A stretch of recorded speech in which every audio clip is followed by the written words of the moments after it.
Hey guys, Christian Senior here back from C&H Small Engine again for another informative quick service and review video. We had a customer's machine here over this past week. He has a John Deere D130 as the machine has on the side right here. Apparently his machine was sitting for quite some time because he claims it was sitting in his storage shed right next to his mobile park trailer, and he hasn't used it in about 2 years because normally his son would actually use it, and he was unable to do it himself because his son was away on some kind of work job or something. I really don't know the exact details, but the machine was sitting for about 2 years' time, and the machine has relatively, we want to call, short amount of time on the machine here. I'll even give you the actual meter on here for that. He only got about 9.5 hours on the actual meter right here. So I can zoom in here for you guys.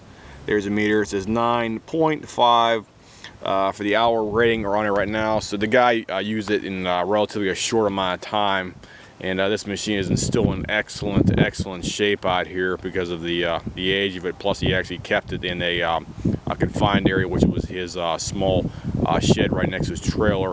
Apparently he had bad gas in the machine here, and we had to replace the whole carb assembly because we took the carb off here and we checked it out, and he has a 22 horsepower overhead valve V-twin engine on this one specifically. This is John Deere's, we want to call boutique Briggs & Stratton engine, guys.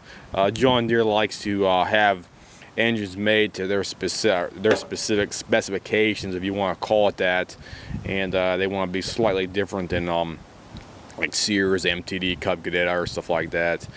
And we had to replace the carburetor. It took about an hour and a half, an hour and 45 minutes from start to finish on here. Plus we also had to purge the fuel lines and clean out the tank on here and replace the actual fuel filter on here as well too. Anytime we do a job, we always put OEM parts on this machine, and you can see right here this is a OEM fuel filter for the machine right here as well too, because that's the only kind of way we can actually warranty and guarantee our work over here, because we have to use all OEM parts out of it, because unfortunately there are shops in my area here that will do a half-ass job, and unfortunately they make it a bad name for independent shops such as us over here, where some of the other shops in my area, they'll put knockoff parts. I'd say especially the Chinese parts, because these carburetors, guys, they do make Chinese equivalents for, I'd say, between $40 and $60 for a Chinese version, but the problem is the Chinese version is not the same thing as the American-made product out there. The American-made product is about $170, $180 for an American carburetor for one of these machines, where the Chinese one's 1/3 of the cost for this specific machine. And I never recommend the Chinese ones, nor do I put Chinese parts on a machine, because I do not want the job coming back to me a week or a month or a year later because of using the Chinese parts on a machine specifically. Here's the actual carburetor that we did take off here. You can actually see down inside the actual carb bowl right here. It's a bit green tint to it right here, and that's caused by old stale gas, guys. So never leave old gas in your tank, and I always recommend draining all the gas out of the machine prior to any kind of long-term storage, because as I said before, the guy had his machine sitting in his small storage little shed right next to his house, or his mobile house, I'd say mobile home house, and he apparently did not drain all the gasoline out of it, and this is what it looks like down inside here. And the reason we primarily replaced it was because of that one fact, because it's easier to take the carburetor off and put a new one on it rather than trying to rebuild the old one and hoping for the best, and you find out after you put the thing back on there you're still having problems with it, and you wasted all that time doing the original job that you originally contracted to do. So for anytime we got a job like this, we simply just take the carburetor off, put a new one on there, and be done with it, because it's simply more cheaper and cost effective on my end to do that specifically. So that's what we did here today. I'll give you a shot of the actual ID tag for the machine here. It should be located right on the side over here. And bear with me here for a couple seconds. Here we go. There's a John Deere ID tag right here for you guys. Let me see if I can zoom in here for you. Get a better shot here. There you go. John Deere zoomed in. It's a model D130 tractor, data manufacturer 012114 right there, and the product identification number is right there as well too. So there's all your specific information you need for the specific tractor you're working on.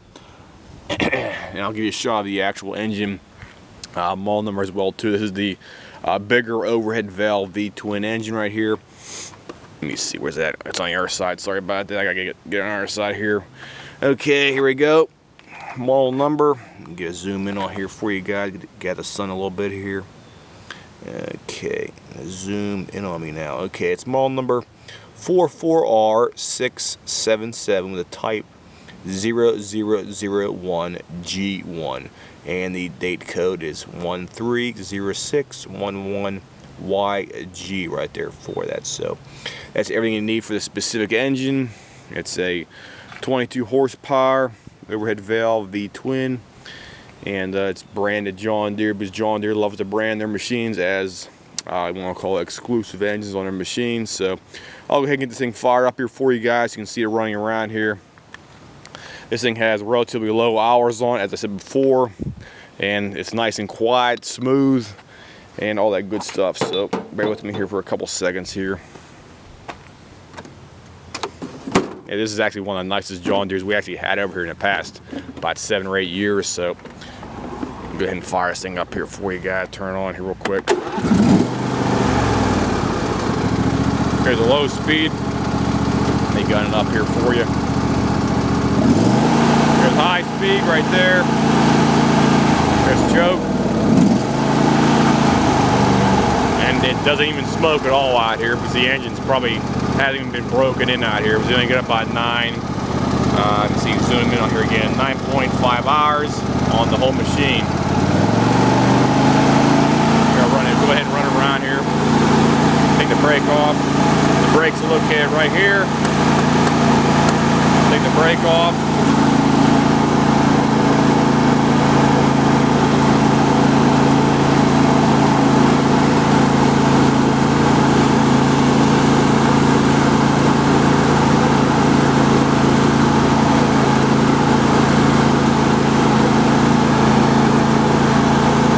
Put it in reverse here for that.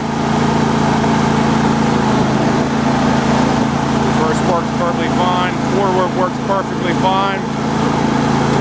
I'll even engage the blades down here, so bear with me. Okay, turn the blades on. The blade is right here in the PTO.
Brake back on, push the brake up right here, brake goes on.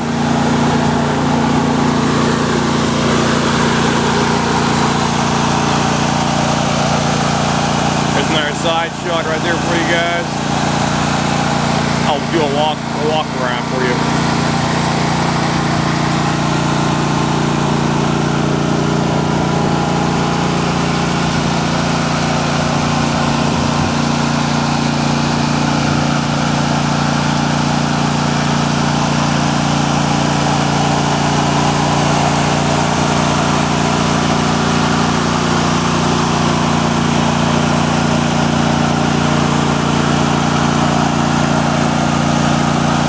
turn the headlights on. You want to see the headlights. Headlight switch is right there. Turn them on.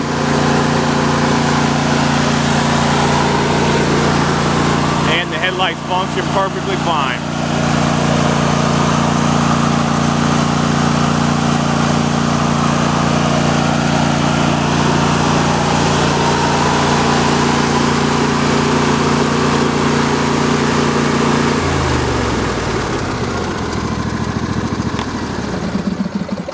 So that's everything about the John Deere D130 right there for you guys. If anybody has any comments, questions, whatnot, feel free to leave me a message here if you have any questions asked about this machine here. The only thing we did on here was actually replace the carb assembly and completely drained out, purged the fuel system, new fuel filter, and that's basically everything we did to this machine right here today. And the whole job for doing something like this, guys, it's going to be over $200 for a customer over here. I'm not going to give it a specific price because I really don't want to go into pricing and stuff like that, but it's going to be over $200 because the actual carburetor itself is about about $170 plus shipping and handling and tax right there, plus the installation as well too. So that's the balance due for just a one part. So you can surmise on top of that for the labor rate for that. So if anybody has any comments, questions, whatnot, as usual, just drop me a message here and I'll try to get back to you probably within 24 to 48 hours. I'll see you guys. Have a nice day.